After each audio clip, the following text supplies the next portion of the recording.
The human respiratory system is an extraordinary feat of biological engineering centered around the trachea, a resilient, cartilaginous windpipe that serves as the primary conduit for life, sustaining oxygen. In its healthy state, air flows effortlessly through the nasal passages, past the larynx, and down into the lungs in a rhythmic, unobstructed cycle. However, when the upper airway becomes severely compromised due to acute trauma, extreme inflammation, or physical obstruction, this vital flow is severed. The lungs struggle against rising pressure, and the body enters a state of critical respiratory distress. To restore life, surgeons must create a direct bypass into the airway through a procedure known as a tracheotomy.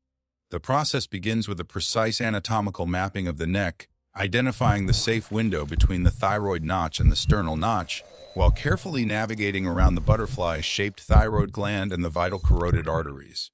With the patient positioned to expose the structures of the neck, a focused horizontal incision is made through the skin and subcutaneous fat, revealing the superficial layers of the cervical fascia. As the procedure moves deeper, the surgeon separates the thin platysma muscle and the vertical strap muscles of the neck, moving along the midline to minimize tissue trauma and bleeding. The thyroid isthmus, which often sits directly over the target area, is gently retracted, finally exposing the white, firm rings of the tracheal cartilage. A small needle aspiration is performed to confirm the presence of air, ensuring the path is true before the primary incision is made. With surgical precision, an opening is created through the second and third tracheal rings, allowing a visible mist of exhaled air to escape for the first time. A specialized dilator is then used to expand this portal, creating enough space to guide a medical-grade tracheostomy tube into the tracheal lumen. Once the tube is perfectly seated, an internal cuff is inflated, creating an airtight seal that secures the airway and protects the lungs from aspiration. The transformation is immediate. Oxygen-rich air now bypasses the upper obstruction, flowing directly into the lungs and restoring rhythmic ventilation. The tube is stabilized with soft neck ties and a protective dressing, while internally the body begins its remarkable healing response. On a microscopic level, fibroblasts work to strengthen the new opening, known as a stoma, while the cilia within the trachea adapt to maintain a clear path for mucus.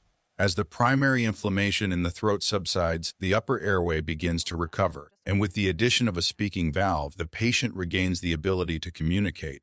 The final result is a stable, functional airway that bypasses the original point of failure, allowing the body to breathe, heal, and thrive once again through the life-saving bridge of the tracheotomy. This procedure stands as a testament to the surgical ability to intervene in moments of crisis, restoring the most fundamental of human needs. It feels so good to finally use my voice again after all this biological time. resilience, the transition I from miss respiratory this. failure to a stable, managed airway is completed, ensuring long-term health and functional recovery for the patient.